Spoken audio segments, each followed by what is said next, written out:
नमः सिद्धेभ्यः।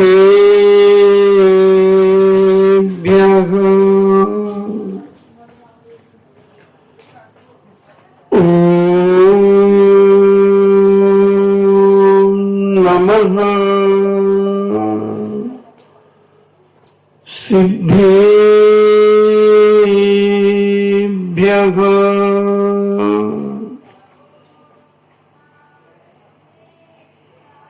ॐ नमः सिद्धेभ्यः।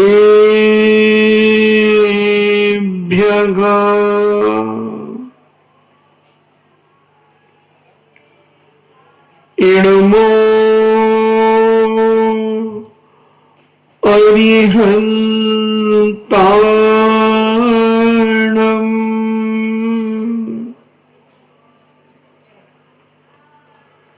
इडमो सिद्धाणम्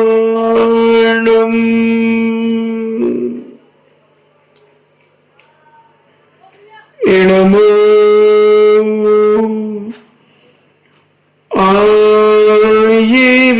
आयर्याणम्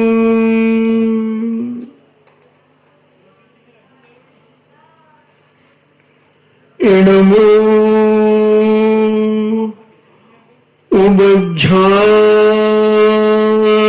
उबज्झायाणम्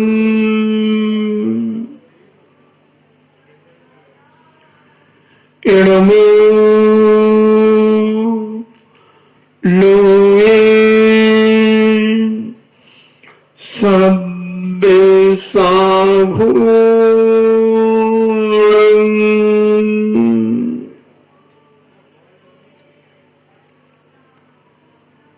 पंच परमेष्टि भगवान की अहिंसामयी बीतराग विश्व धर्म की देवादिदेव 1008 श्री आदिनाथ भगवान की देवादिदेव 1008 चिंतामणि घोर उपसर्ग विजेता श्री पार्श्वनाथ भगवान की देवादिदेव 1008 शासन नायक बाल ब्रह्मचारी भगवान महावीर स्वामी की परम पूजनी आचार्य श्रोमणि गुरुवर श्री कुंद कुंद महामुनि राज की परम पूजनी आचार्य श्रोमणि गुरुवर श्री विद्यासागर जी महामुनि राज की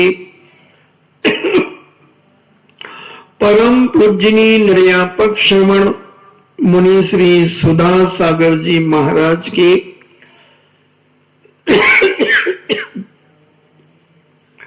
परम पूजनी 3,9 करोड़ महामुनि राजों की तपोदय अतिशय क्षेत्र के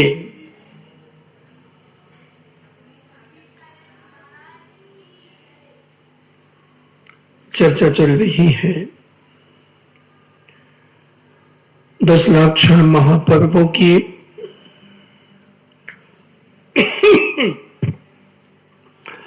क्योंकि हमारा सोच बहुत जल्दी बदल जाता है। हम गिनती लगा करके बैठते हैं कि 10 दिन पूरे हो गए, इन्हें हमारा धर्म पूरा हो गया। गिनती से किया हुआ धर्म कभी कार्यकारी नहीं होता। अगर मां अपने बेटे को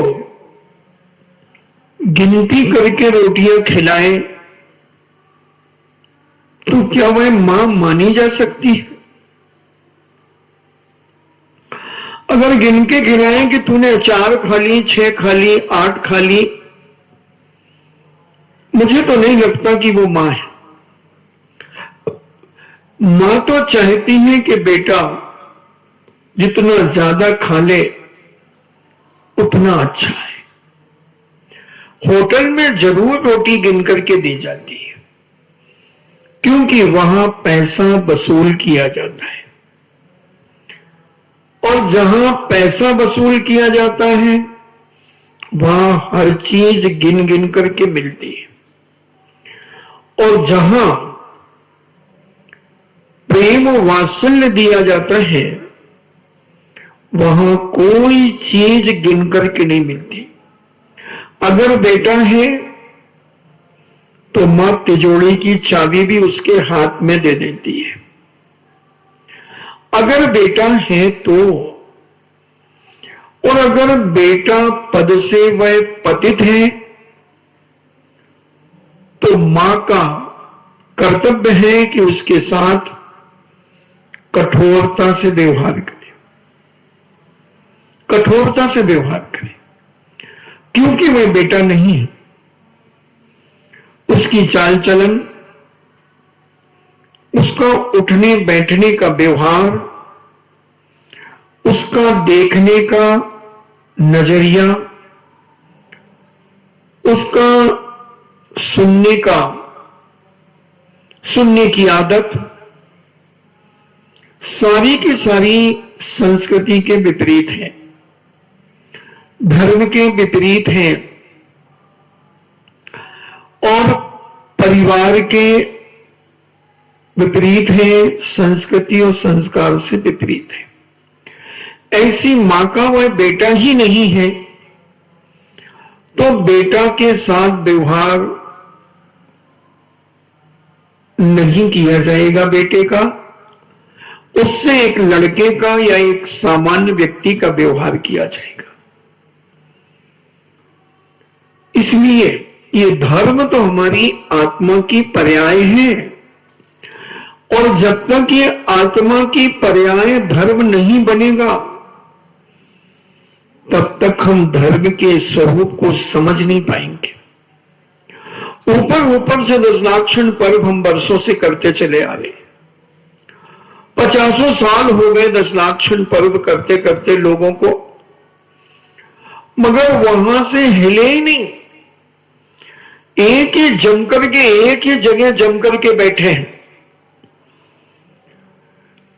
और इतने गहरे पैर जमाते जा रहे हैं इस संसार में, संसार के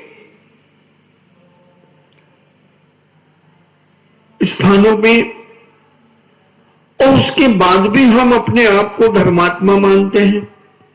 उसका मैंने विचार किया कि ऐसा क्यों होता है, क्योंकि हमारी सभी व्यक्तियों की एक धारणा बन चुकी है कि दशनाक्षण पर्व आते हैं और चले जाते हैं,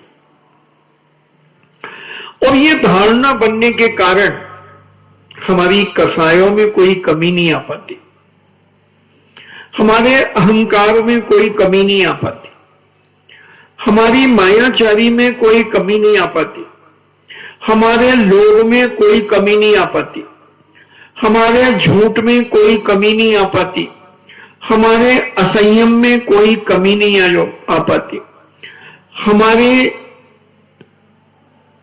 इधर उधर की कार्य करने में कोई कमी नहीं आ पाती।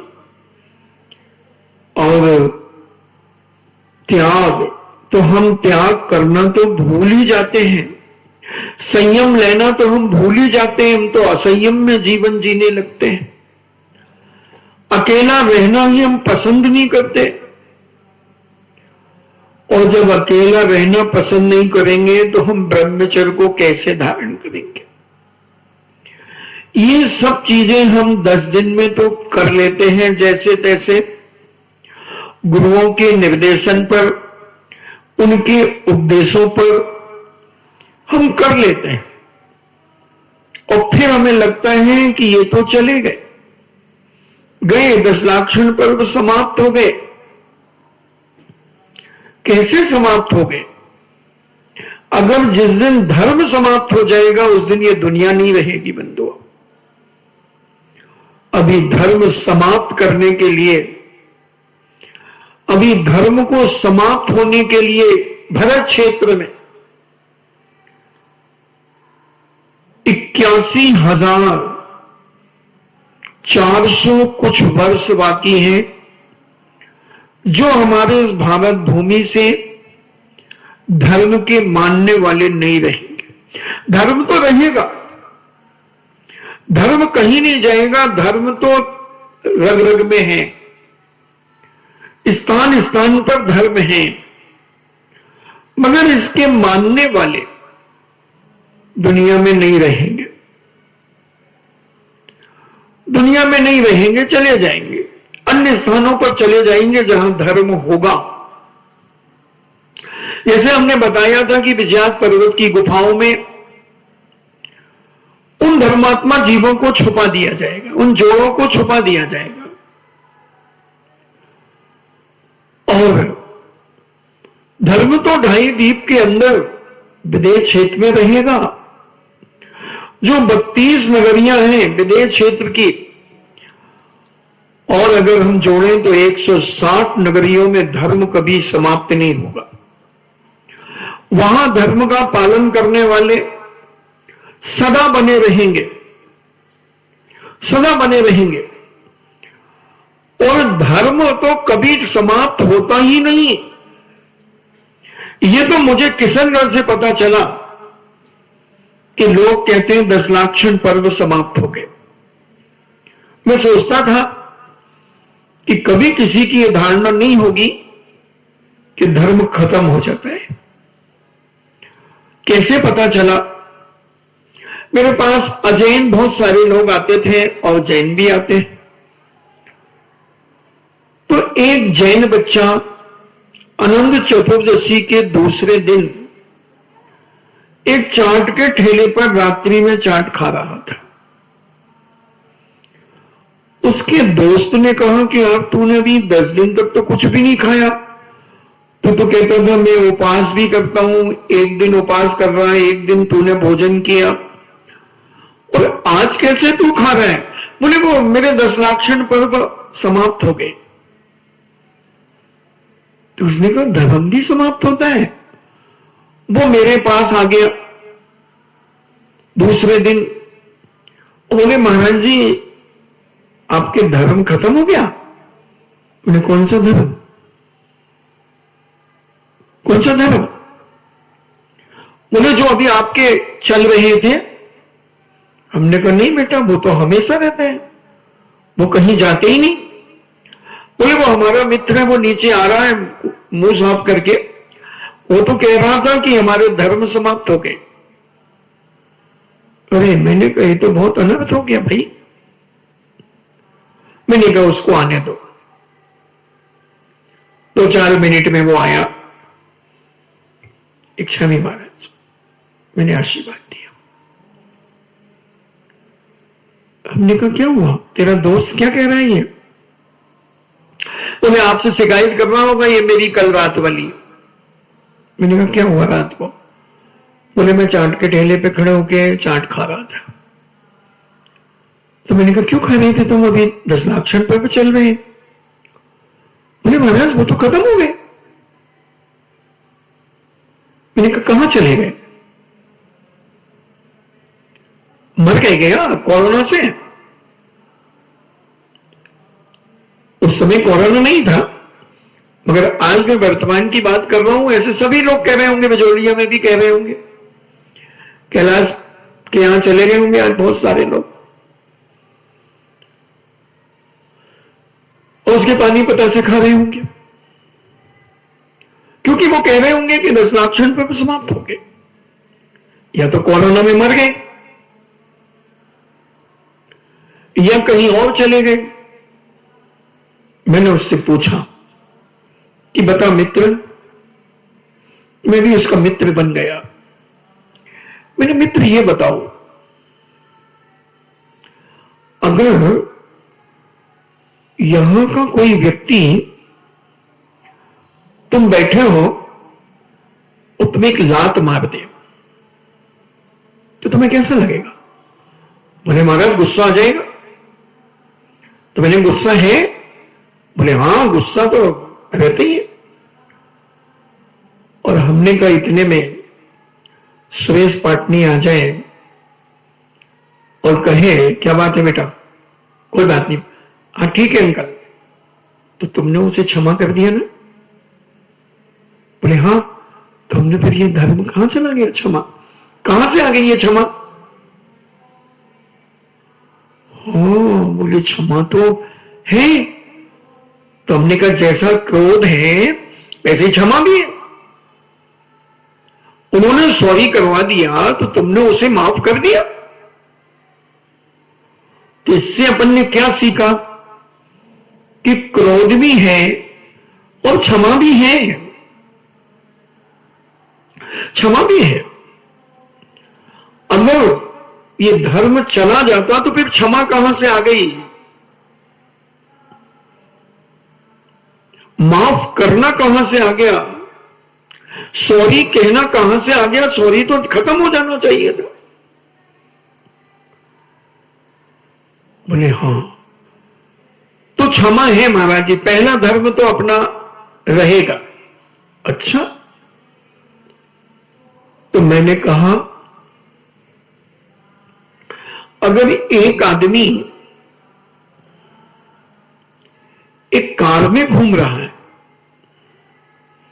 5-7 लाख की कार है, और तुम अपने दोस्त की 50 लाख की कार में घूम रहे हो, तो तुम्हें ईगो आएगा कि नहीं आएगा कि मेरे दोस्त के पास 50 लाख की कार है, और जो तुम्हारा एक दूसरा कोई व्यक्ति था जिससे तुम थोड़ा सा परिचित तो थे, तो उसे देख करके तुम्हें अपने आप में कैसा लगेगा? बोले अपने आप में तो मजा आएगा कि 50 लाख की कार में बैठा हूं। मैंने कहा ईगो आएगा ना? बोले हां। और हमने कहा इसी में कोई एक मर्सिडीज वाला आ गया, और मर्सिडीज में तुम्हारे 3 दोस्त बैठे थे, जो 1,51,00,000 रुपए की, यानी 151 लाख रुपए की गाड़ी थी, उसमें से तुम्हारा दोस्त निकला, तो तुम अभी वैसे ही अकड़ोगे क्या जैसे वो 7-8 लाख वाली गाड़ी में बैठे व्यक्ति से बातें कर रहे हैं, तो तुम अकड़ अकड़ करके, तो क्या इससे भी ऐसी बातें करोगे? बोले महाराज जी उससे कैसे करेंगे, वो तो हमारे दोस्त से बहुत बड़ा पैसे वाला है, उससे तो मैं बहुत सरलता से बातें करूंगा, अच्छे प्रेम से बातें करूंगा। तो मैंने कहा ये विनय है ना अपने पास, नम्रता है ना कि बड़े लोगों से कैसे बात की जाती है, ये ज्ञान तो है? बोले हां। तो फिर हमने कहा अपना मार्दव धर्म कहां गया? हाँ महाराज जी मार्दव भी है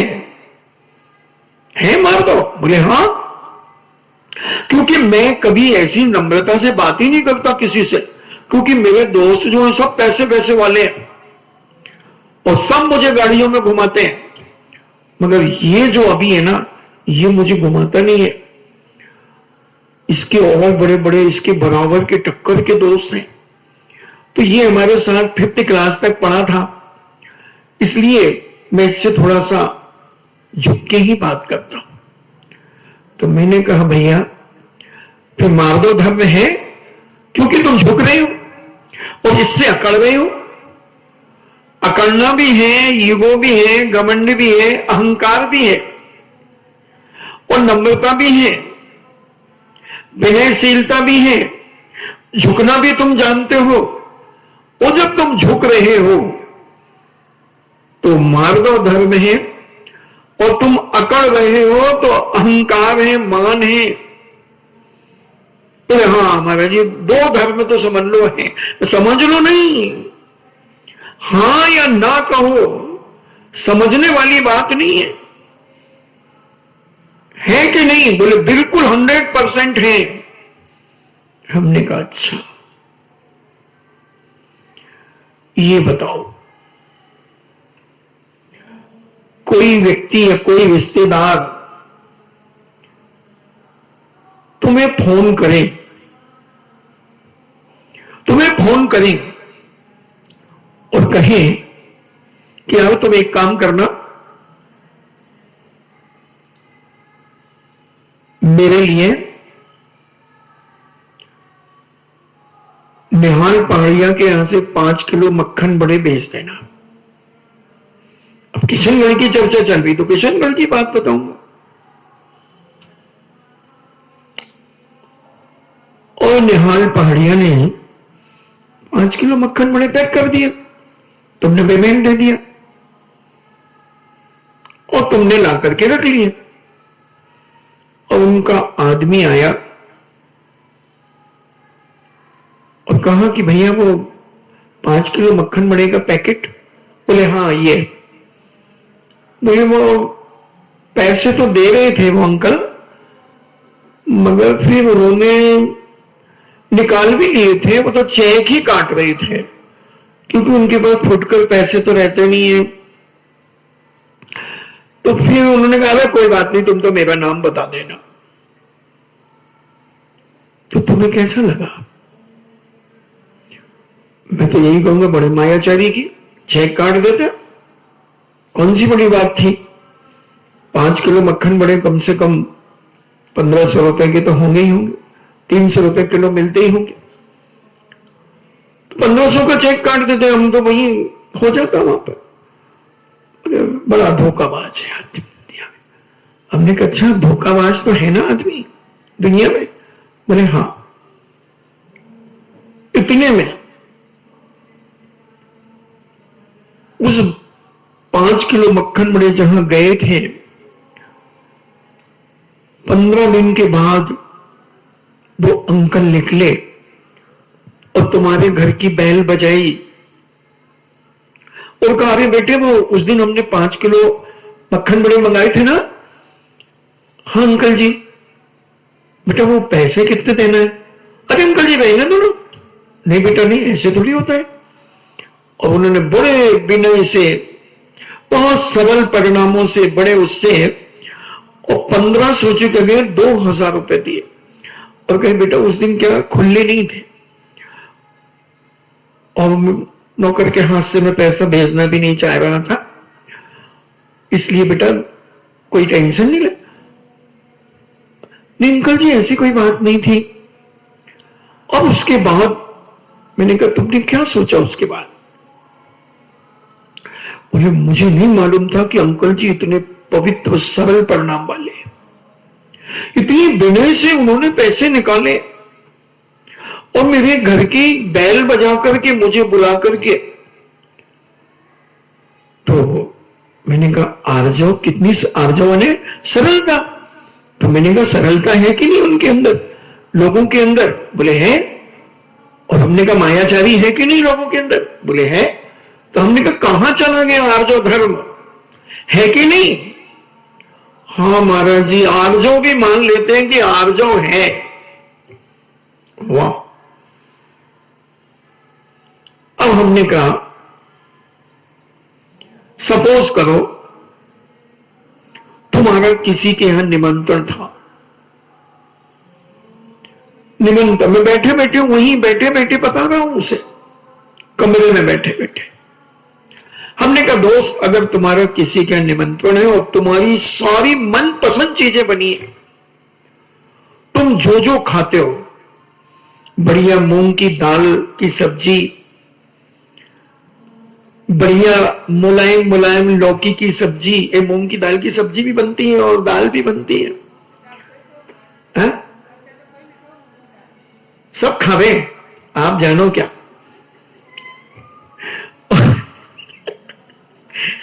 सब दिया इन्होंने। तो बढ़िया मूंग की दाल की वो पकौड़ी बनती है, बढ़िया मुलायम उबली हुई ऐसे पानी में। उस बच्चों को वो बहुत अच्छी चीजें लगती थी, उसमें वो खटाई मिर्ची मिर्ची मिला करके बड़ा टेस्टी बनाता था। और छोले भटूरे भी बने थे उसके, जो बड़े फेवरेट थे उसके, ये बड़ी बड़ी पूरी टाइप की और ऐसी मुलायम मुलायम बिल्कुल। तो वो खाता गया और उसको पेट तो भर गया, मगर वो छोले वाला एक बार और आया तो बड़े भाई साहब इशारा कर दिया, एक चम्मच और डाल गया, एक पूरी और रख गया, उसने और खा ली। अब वो पेट में थोड़ा दर्द होने लगा, पेट में दर्द होने लगा, अब वो पेट पकड़ने लगा। क्या हुआ?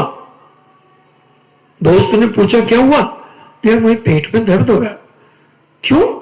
और यार मैंने ज्यादा खा लिया, मुझे ये लास्ट वाली खाना नहीं थी। ये पोटी की व्यवस्था है क्या? तो उसने कहा है ना, चला जा वहां पर।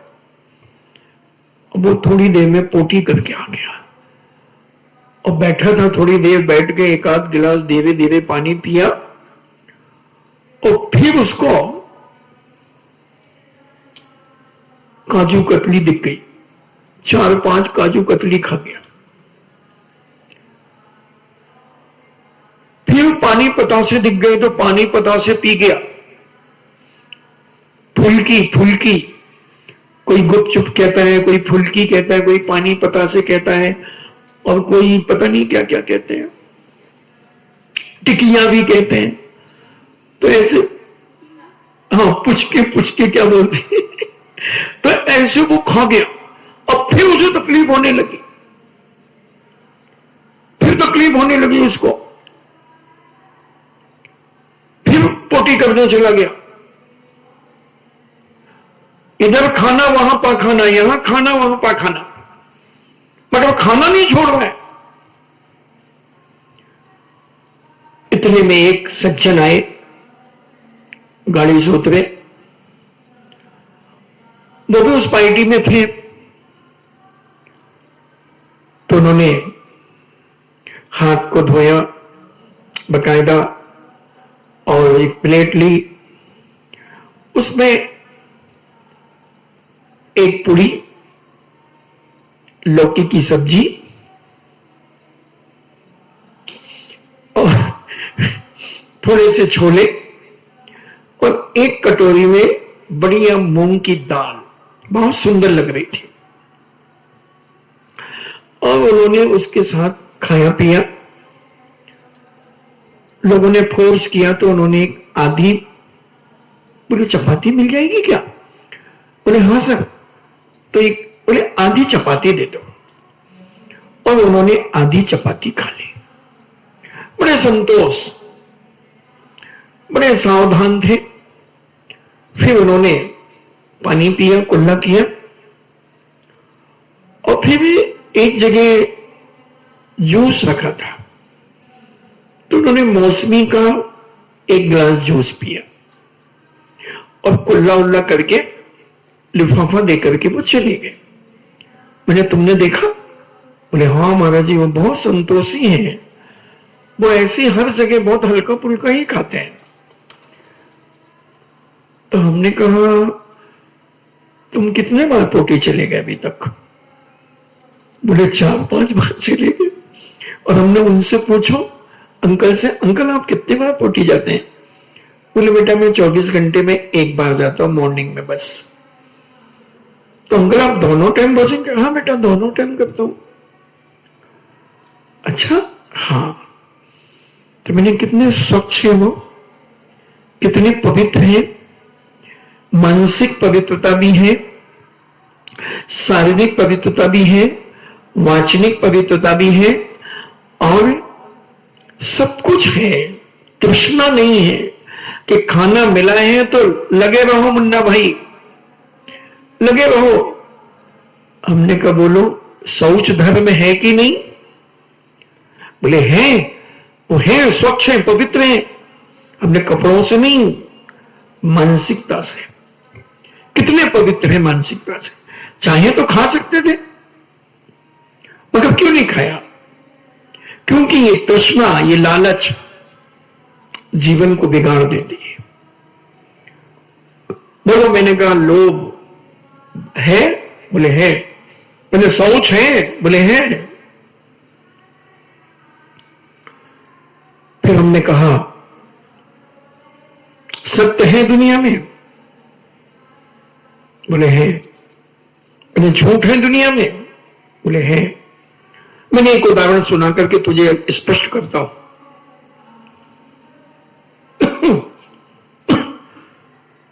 एक सेठ जी थे और सेठानी दोनों थे, और सेठ और सेठानी के अलावा घर में कोई नहीं था, और उन्हें एक नौकर की आवश्यकता थी। थोड़े कंजूस थे सेठ, तो उन्होंने नौकर की खोज करने के लिए कई लोगों को कहा कि भैया कोई नौकर मिले तो। नौकर आए, बोले सेठ जी क्या काम पड़ेगा, क्या करना? बोले कुछ नहीं, घर की सफाई करना पड़ेगी, दुकान पे बैठना पड़ेगा। तो क्या मिलेगा सेठ जी, बताओ तुम क्या लोगे? बोले सेठ जी साल में 3 जोड़ी तो कपड़े और 500 रुपए महीने कम से कम। तो सेठ जी ने कहा नहीं यार ये तो बहुत महंगा पड़ जाएगा। ऐसे कई दिन चलता रहा। फिर एक दिन एक आया व्यक्ति, अच्छा हट्टा कट्टा था। बोले सेठ जी हमने सुना आपको कोई काम करने वाले की जरूरत। बोले हाँ बेटा क्या लोगे तुम? बोले सेठ जी दोनों टाइम का भोजन और साल में 2 जोड़ी, 1 जोड़ी कपड़े। जोड़ी का मतलब 2 कपड़ों को 1 जोड़ी कहते हैं। और बोले एक बार साल में झूठ बोलूंगा, एक बार साल में झूठ बोलूंगा और 1 जोड़ी कपड़ा लूंगा और दोनों टाइम का भोजन और कुछ नहीं चाहिए मुझे। सेठ जी ने कहा ये बढ़िया है। और चलने लगा। एक दिन उस नौकर ने सेठानी से कहा, सेठानी तुम कुछ समझ पा रही हो इतने दिनों से कि नहीं? बोले क्या हुआ? बोले सेठ जी आजकल दूसरी महिलाओं के पास जाया करते हैं। आपको मालूम है आजकल देखो कितने, चाहे रोज तो दाढ़ी बनाते हैं, आपने देखा? और कपड़े कैसे चकाचक पहनते हैं, देखा नहीं देखा आपने? बोले हाँ जब से तू आया है, जब से सेठ जी तो धोती कुर्ता ऐसे चुन्नटदार कुर्ता और बिल्कुल ऐसे पहनते हो, क्या टोपी। बोले देख लो मैंने तो भाई बता दिया आपको, अब आप जानो आपका काम जाने। और सेठ जी से फिर कहा, बोले सेठ जी सावधान रहना, आज घर जाना दो। बोले क्यों? बोले सेठानी आज आपको बाहर करेगी, क्योंकि उसे शक हो गया है कि आप अन्य स्त्रियों से संबंध रखते हैं। सेठ जी ने क्या बात करते हो? बोले नहीं मुझे ऐसा महसूस हो रहा है, अब आप जानो आपका काम जाने, मैंने तो आपको बता दिया। और सेठानी ने उस तरह लेकर के बैठी थी, सेठानी की आज सेठ की मूंछ काट दूंगी। और ये नौकर सेठ जी से पहले घर में आ गया।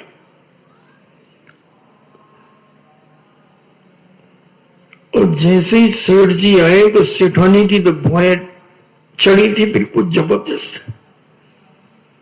महिला सब सहन कर सकती है, सब सहन कर सकती, तुम उसे मार लो पीट लो सब कुछ कर लो, अगर उसे पता चल जाए कि मेरा पति किसी अन्य स्त्रियों से संबंध रखता है, तो ये मान के चलो तुम भयंकर झगड़ा होगा, भयंकर झगड़ा। उसका बस चले तो वो चाकू घुसेड़ दे उसे। और सेठ जी दुकान से आकर के लेट गए।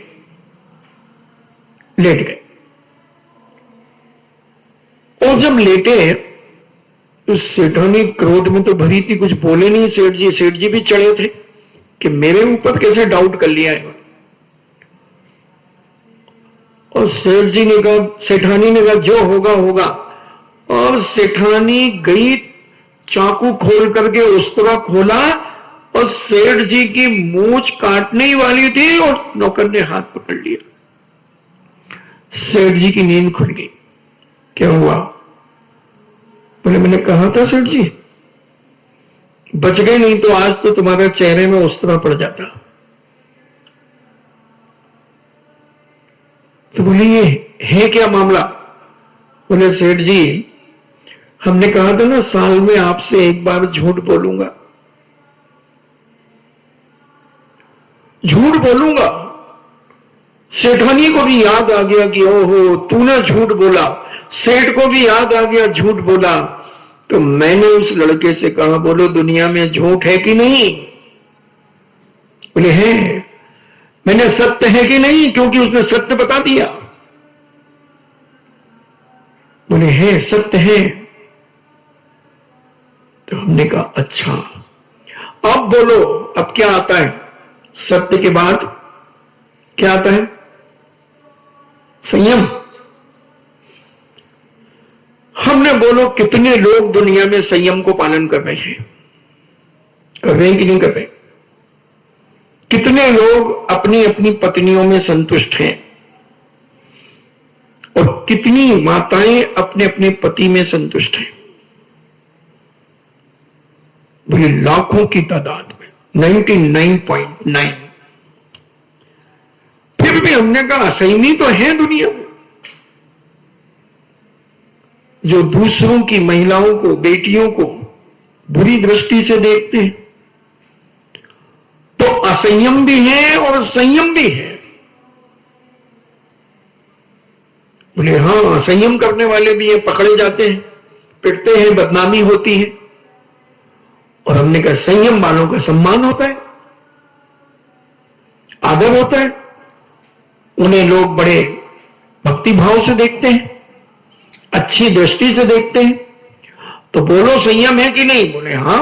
हमने कहा जो बच्चा अनुशासित रहता है, अपनी माता पिता के आज्ञा के खिलाफ में कोई काम नहीं करता है और माता पिता की आज्ञा के बिना वह कोई कदम नहीं उठाता है, जो कुछ भी करता है वो सब अपने माता पिता को बताता है, जो भी उसके मन में होता है वो सब बताता है, छुपाता नहीं है, छल कपट नहीं करता, सब बता देता है।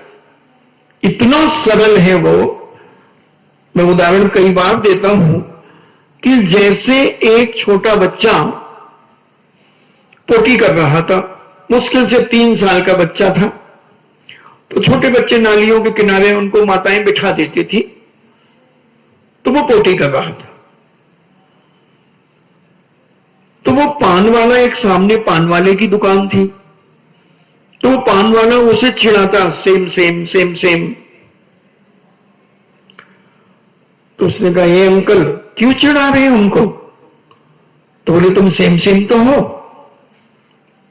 अरे तो सेम सेम है तो तुम क्यों बोल रहे? तुम तो इतने बड़े हो, अंकल हो, अंकल को भी अकल नहीं है क्या?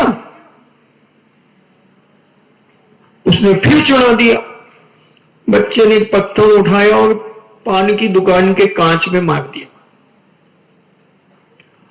और मां से कहता, मां मैंने उसकी दुकान पे पत्थर मार दिया, वो मुझे सेम सेम कह रहा था। इतना सरल संयमी व्यक्ति होता है जो कहता है कर नहीं तो डर नहीं, कर नहीं तो डर नहीं। अगर मेरे अंदर कहीं से कोई पाप नहीं है तो सारी दुनिया एक तरफ हो जाए और मैं अकेला हो जाऊं तो मुझे डर नहीं है। और अगर मेरे मन में पाप है तो मैं गरम तवे पे भी बैठ जाऊं तो कोई मेरे विश्वास नहीं करेगा मेरी बात का। संयमी व्यक्ति कहता है डोंट वरी, बी हैप्पी, मस्त रहो जिंदगी में, कभी किसी के साथ गलत करो मत और गलत कभी सहन करो मत। इसलिए सूत्र बन गया, सच कहना, खुश रहना, ना राहु का लेना ना केतु का देना। तो ऐसा संयमी जीवन जीने वाले दुनिया में बहुत सारे लोग हैं, बहुत सारे लोग हैं दुनिया के अंदर जिनके सामने ऐसी ऐसी समस्याएं। रावण को तुम दुराचारी मत मानना, रावण बहुत बड़ा संयमी व्यक्ति था। जब आप पद्म पुराण पढ़ो, कितनी स्त्रियां उसको प्रभावित करने के लिए आई, बड़ी बड़ी रानियां मगर रावण ने क्या उन्हें संबोधन दिया संयम का। वो तो सीता का जो उसने अपहरण किया वो इसलिए किया कि रावण की बहन का अपमान हो गया, उसने छल कपट करके रावण को बता दिया और खरदूषण की हत्या कर दी लक्ष्मण ने। तो वो छिड़ गया, तो उसने कहा कि मैं इसकी नारी का अपहरण करूंगा। बाकी रावण दुराचारी नहीं था, रावण ने किसी भी परस्त्री का सेवन नहीं किया, किसी परस्त्री का स्पर्श नहीं किया रावण ने। पूरा पद्म पुराण उठा करके देख लो, पूरा पद्म पुराण मैंने पढ़ा, 3 बार पढ़ा। इसी बिजौलिया में मैंने 2 बार पढ़ लिया, एक बार 6.5 दिन में तीनों भाग पढ़े और अभी 20 दिन में तीनों भाग पढ़ लिए। तो रावण कहीं से दुराचारी नहीं था, असमी नहीं था। उसने कई स्त्रियों को ऐसा संबोधन दिया, बड़ा वैराग्य में जीवन दिया कि अपने पति के अलावा दुनिया में कभी किसी पुरुष से स्पर्श मत करना। इतनी घिरी हुई नहीं हो कि तुम्हें कोई भी छू ले। जिसके हाथ से तुम्हारे पीले हाथ किए गए जिसने, उसके अलावा तुम्हें दुनिया के सारे लोगों से व्यवहार भाईवत करना चाहिए, पितावत करना चाहिए, बेटेवत करना चाहिए। तो रावण इतना संयमी था, तो मैंने उससे कहा कि बोल भाई, दुनिया में संयम है कि नहीं? बोले है। और मैंने असंयम भी है? बोले है। मैंने कहा जो निकृष्ट लोग हैं वो असंयम का सेवन करते हैं, तुमने देखा? बोले देखा। तो हमने कहा बोलो 10 लक्षण चले गए कि अभी हैं? हाँ। बोले संयम धर्म भी अभी है। फिर हमने कहा तप आता है? बोले हाँ। तो हमने कहा बताओ अभी भी लोग तपस्या करते हैं कि नहीं करते? कोई सम्यक तपस्या करते हैं, कोई मिथ्या तपस्या करते हैं, मगर तपस्या तो करते हैं। बहुत सारे लोग पंचांगी तप तपते हैं। कोई खड़ेश्वर बाबा आज भी कई जगह खड़े हुए हैं। कोई ऐसे लुढ़क लुढ़क करके तीर्थ यात्रा को जाते हैं, ये भी तपस्या है। पैदल भी जाते हैं बहुत सारी तपस्या करने, यात्रा करने।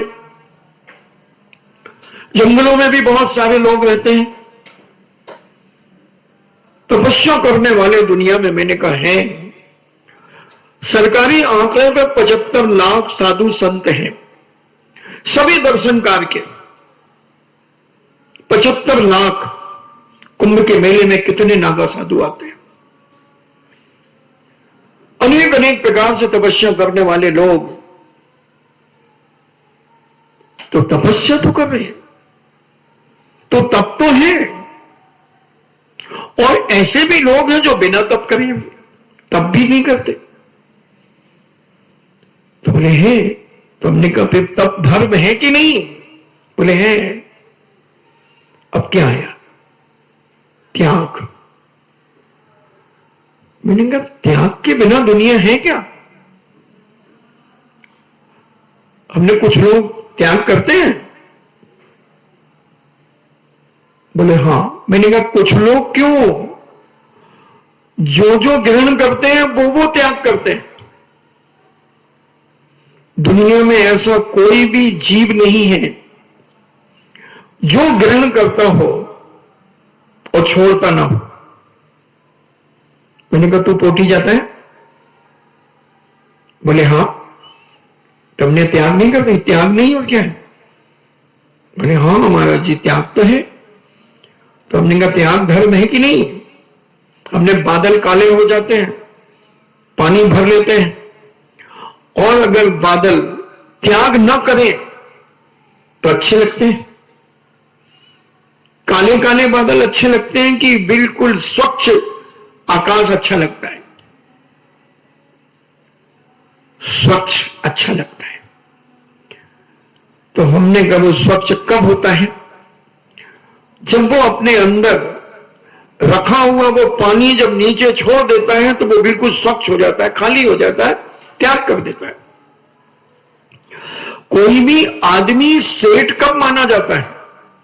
जब तक वो त्याग नहीं करता। एक करोड़पति आदमी एक कथा में रोज आता था, मगर उसको कोई पूछता ही नहीं था, वो पीछे आकर के बैठ जाता था, करोड़पति था। और उस कथा में आरती की बोली रोज लगती थी। बोली लगते लगते एक दिन उसके मन में आया कि अपन भी एक बोली लेते हैं। तो उसने एक दिन बोली ले ली, 1,00,000 रुपए की बोली ले ली उसने आरती की। अब संचालक ने जब देखा कि भाई आरती की बोली किसकी है, किसने बोला 1,00,000 रुपया, तो सबने इधर उधर आजू बाजू देखा, कौन ने बोला कौन ने बोला। तो उसने कहा मैंने बोला, मेरा नाम बोल दो। बोले आप लिख, बोले नहीं सभी जानते हैं। बोले फिर भी आप बताइए। और उसने नाम सुनते ही सारे लोगों की तालियों की गड़गड़ाहट हो गई।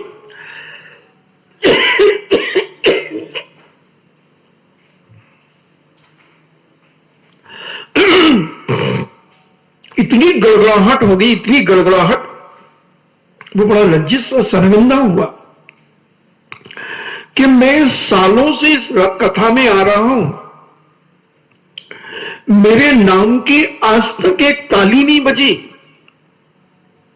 लोग ढंग से भी मुझे देखते नहीं थे, व्यवहार नहीं करते थे ढंग से। और जब उसे लोग, कमेटी के लोग गए, उसे लेने के लिए गए, उसे माला पहनाई, शाल उड़ाया, टोपी लगाई, फोटो खींची और आरती का थाल पकड़ाया।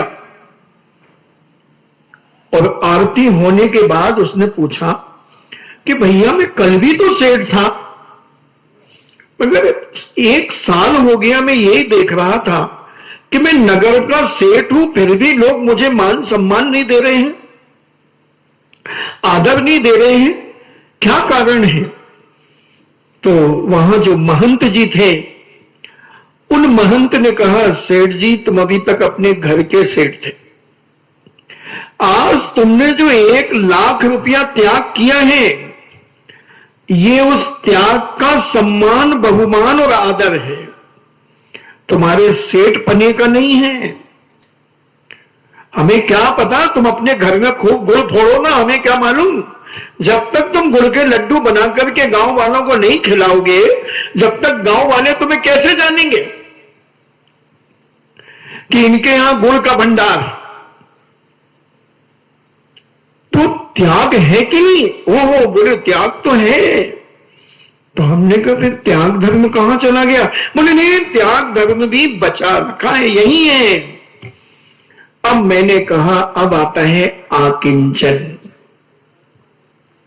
अब जब तू सब कुछ त्याग कर दिया तो अब तू अकेला बचा, एकला चालो। अब अकेला जीवन जीने की कला ये जैन दर्शन सिखाता है। दुनिया में कोई भी ऐसा दर्शन नहीं है जो अकेला रहना सिखाता हो। वैष्णव दर्शन में तो यहां तक कह दिया कि जब तक तुम अपना पाणी ग्रहण नहीं करोगे और संतान की उत्पत्ति नहीं करोगे, तब तक तुम्हारा कल्याण नहीं होगा। ये उनके सिद्धांतों की व्यवस्था है। मगर जैन दर्शन कहता है तुम कीचड़ में गिरते ही क्यों हो? इतने साफ सुथरा तुम्हारा जीवन है, पवित्रता है, सब कुछ है, फिर तुम कीचड़ में गिर करके मुंह धोने का प्रयास क्यों कर रहे हो? लोग क्या कहेंगे? अगर एक आदमी साफ सुथरे कपड़े पहन करके जा रहा है और उसके ऊपर अगर कोई कीचड़ उछाल दे तो लोग उस व्यक्ति को सभ्य कहेंगे या असभ्य कहेंगे जो कीचड़ उछालेगा? उसी प्रकार जो जान जानकर अंध बना है, आंखन बांधी पाटी, जो जानता है कि मैं अकेला आया तो अकेला मरूंगा, फिर भी वो संसार के जंजाल में उलझ रहा है, तो उसे तो धर्मशास्त्र पागल ही कहेंगे, साधु संत उसे पागल ही कहेंगे कि ये कैसा व्यक्ति है, ये अकेला रहना नहीं चाहता। अकेले का जीवन तो बड़ा अलौकिक होता है, जहां कोई राग नहीं, द्वेष नहीं, किंचित मात्र भी कोई चिंता नहीं। हमने शायद एक बार कहा था, गुजरात के अंदर एक हरिओम आश्रम है, और हम लोग गुजरात से बिहार करते हुए बड़ौदा के आसपास कहीं है, वहां पहुंचे तो रुकने की थोड़ी सी जगह की समस्या हुई, तो लोगों ने कहा महाराज जी एक आश्रम है यहां पर, हरिओम आश्रम, तो यहां पर लोग अपने अपने कमरे में रहते हैं, कोई किसी की शक्ल नहीं देखता, मात्र अकेले रहते हैं। महाराज ने कहा ठीक है चलो रुक जाएंगे। तो उन्होंने कहा महाराज जी यहां पब्लिक को नहीं रुकने देंगे, केवल आप तीनों को रुकने देंगे, और ब्रह्मचारी जी हैं 4, और एक एक के साथ एक एक व्यक्ति और 4 लोग और रह सकते हैं, और कोई छू चपाट नहीं करेगा, क्योंकि यहां पे बिल्कुल सन्नाटा रहता है, कोई बात ही नहीं करता किसी से। चलो भाई गए, बाकी लोगों को भेज दिया कि तुम सुबह विहार करेंगे तो सुबह आ जाना। जब पता किया तो एक व्यक्ति 465 दिन से अकेला कमरे में रह रहा था, सबसे पुराना व्यक्ति था, उसने कभी किसी की 465 दिन से शक्ल नहीं देखी थी।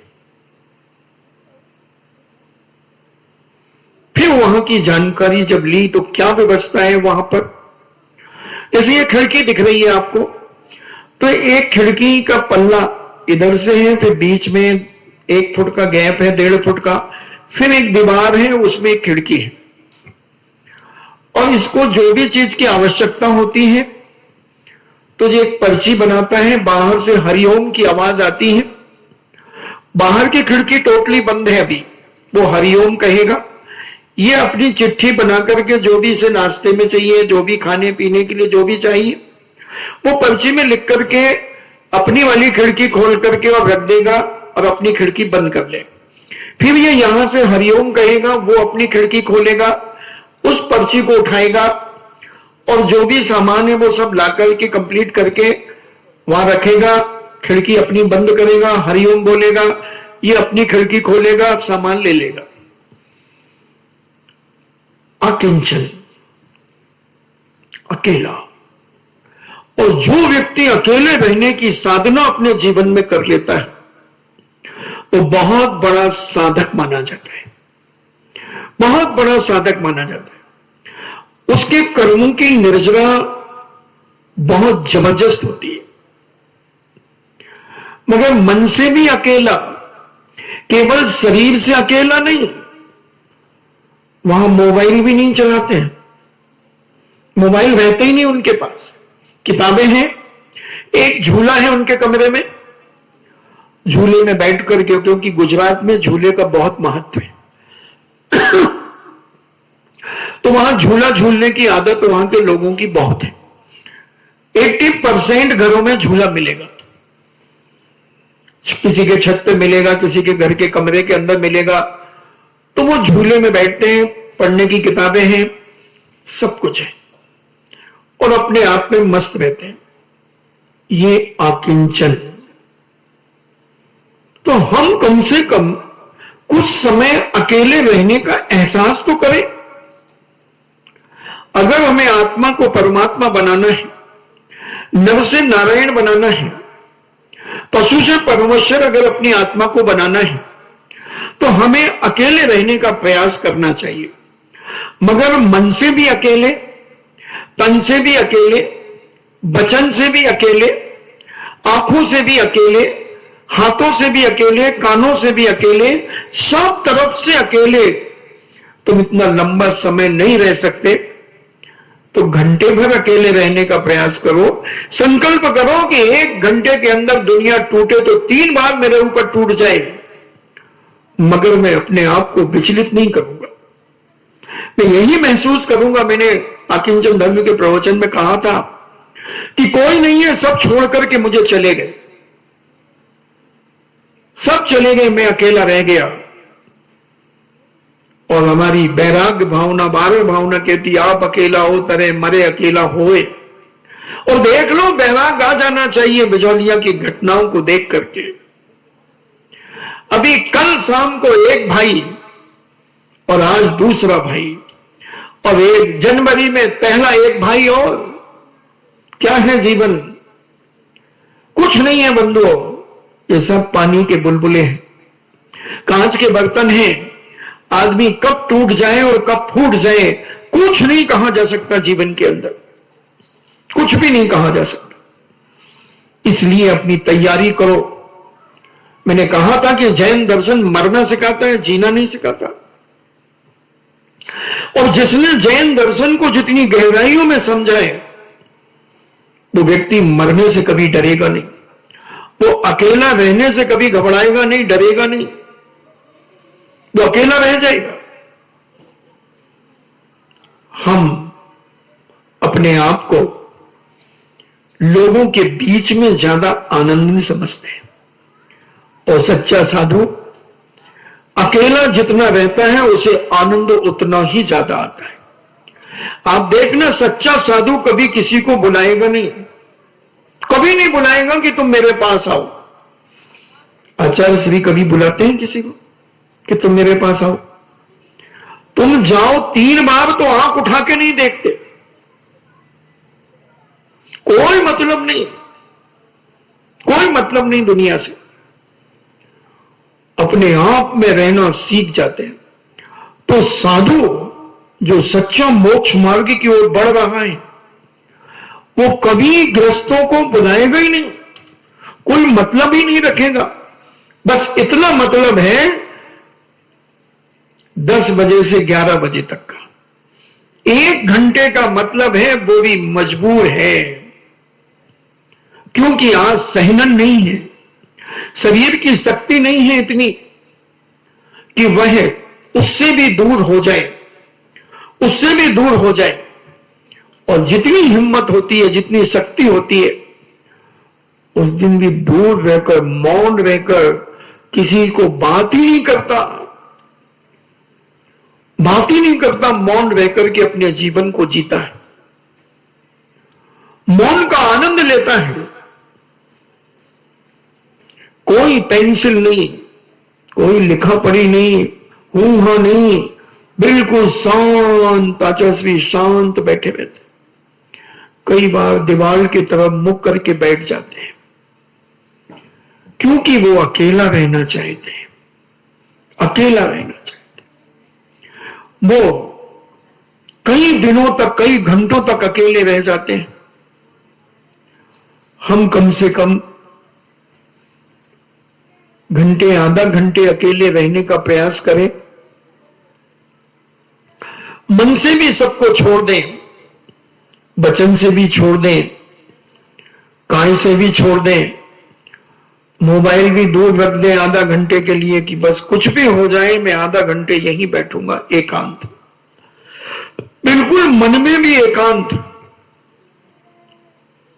कुछ नहीं, लेना देना नहीं, नमोकार मंत्र भी नहीं, नमोकार मंत्र से भी कोई तथ्य नहीं, हमारा कोई मतलब नहीं, मात्र हम बैठे हैं।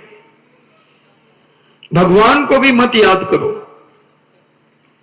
नमोकार मंत्र को भी मत याद करो, बस तुम तो जिस आसन में एक बार बैठ जाओ उसी आसन में बैठे रहो।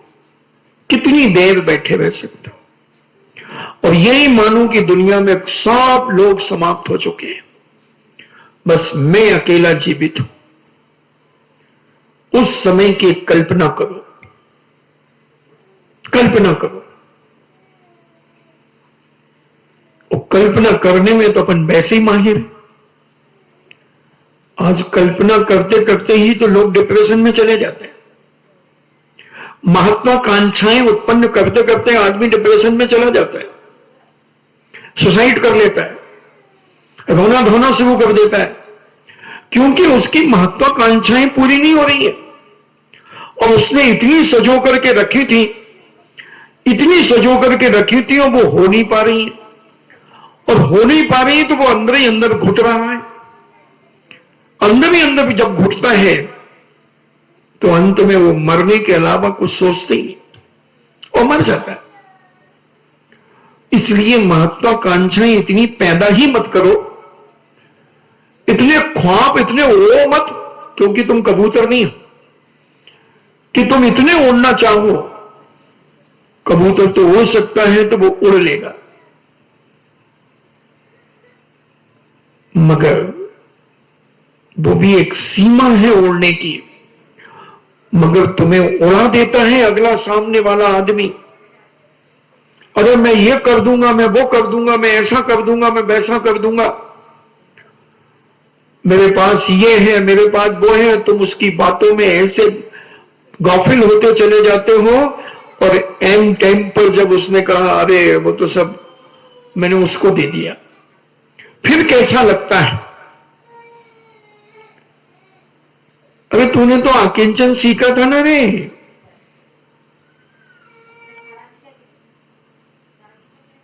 आकिंचन सीखा था ना तूने तो ऐसा आकिंचन अकेला, किसी की बातों में इतने प्रभावित मत हो जाओ कि वो तुम्हें कभी धोखा दे दे या तुम उसे धोखा दे दो। प्रॉमिस बहुत करते हैं लोग, प्रॉमिस बहुत करते हैं, मगर 99% प्रॉमिस कभी पूरे नहीं होते, कभी पूरे नहीं होते। और उन्हीं प्रॉमिस नहीं होने पर झगड़े और टंटे होने शुरू हो जाते हैं। यहां तक मैंने देखा, शादी होने के बाद एक दूसरे को जेल भिजवाने में भी तैयार हो जाते हैं, एक दूसरे की हत्या कराने में भी उनके माता पिता तैयार हो जाते हैं। अरे जिसको तुमने दामाद बनाया था या जिसको तुमने बहू बनाई थी और तुम्हारी महत्वाकांक्षाएं पूरी नहीं हुई, तो तुमने ऐसा केस बनाया, ऐसा केस लगाया, ऐसा केस लगाया कि आज वो बेचारा छुपा छुपा फिर रहा है। और पहले तुम कितने प्रफुल्लित थे कि मेरी बेटी ने बहुत अच्छा लड़का ढूंढा है, बहुत अच्छा लड़का ढूंढा है। लड़की वाले भी कहते थे बहुत अच्छा लड़का, और लड़के वाले भी कहते बहुत अच्छा ढूंढा। और 6 महीने क्या 15 दिन नहीं हुए, हाथ कंगन को आरसी क्या, पढ़े लिखे को फारसी क्या, यहीं पर 15 दिन भी नहीं हुए और पूरे घर में अशांति छा गई। अकेले ही अच्छा था, अकेला ही अच्छा था, अकेला अच्छा था। मगर किसे मालूम था कि गोली मार देगा? मुझे मालूम था गोली मार देगा, मार दी गोली, मार दी। क्योंकि ये सब चमड़ी और दमड़ी के प्यार होते हैं, ये सब पाखंड होते हैं। और आप तो इतिहास में घूमते हो, छान मारो ना, क्या क्या नहीं होता। इधर शादी करते हैं, वहां बेच देते हैं 2 महीने के अंदर। कुवैत चली गई, दुबई चली गई, बेच दिया। सब कुछ होता है क्योंकि उनको कोई मतलब नहीं, उनकी दृष्टि में केवल वासना थी, वासना पूरी करी, कचरा यूजलेस, खत्म करो, दूसरी फिर मिलेगी। अकेले का अकेला। और आज दुनिया में ऐसे कितने केस आप पेपरों में पढ़ रहे होंगे,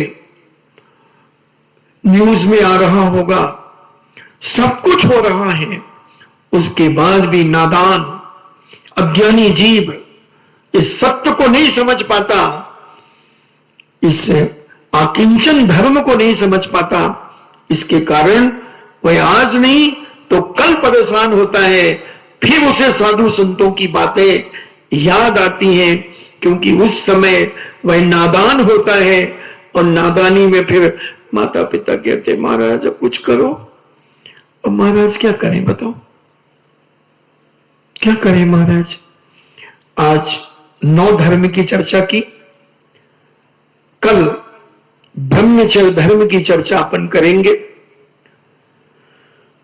क्षमा वाणी तो कोई ऐसी खास बात नहीं है, कल क्षमा वाणी है क्या?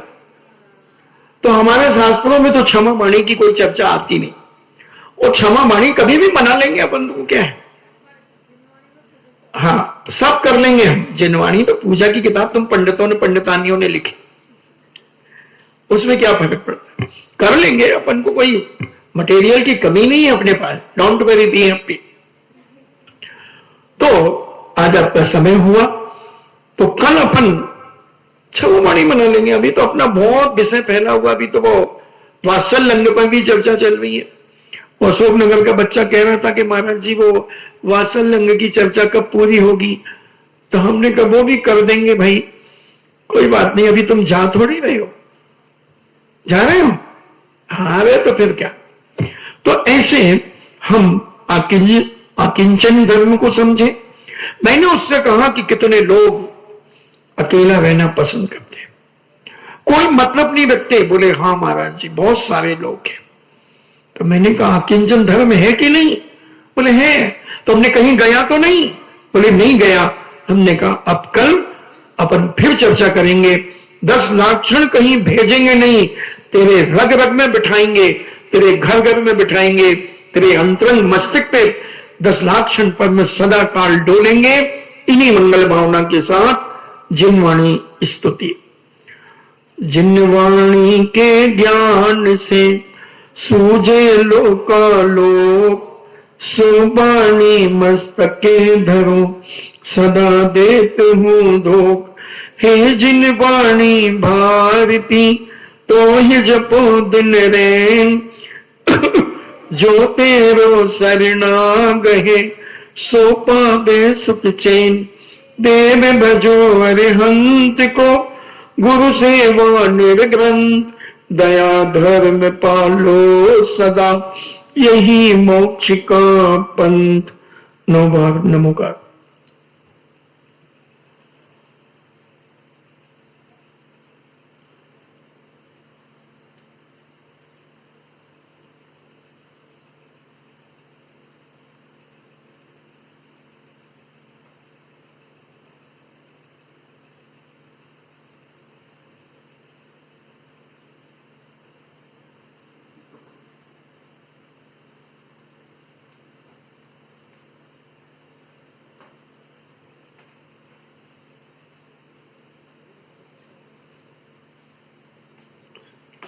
परम पूजनी द्वादशों जिनवाणी माता की सुत देवता जैनम जेतु शासनम, जैनम जेतु शासनम, जैनम जेतु शासनम। शाही महाराज जी, शाही महाराज जी।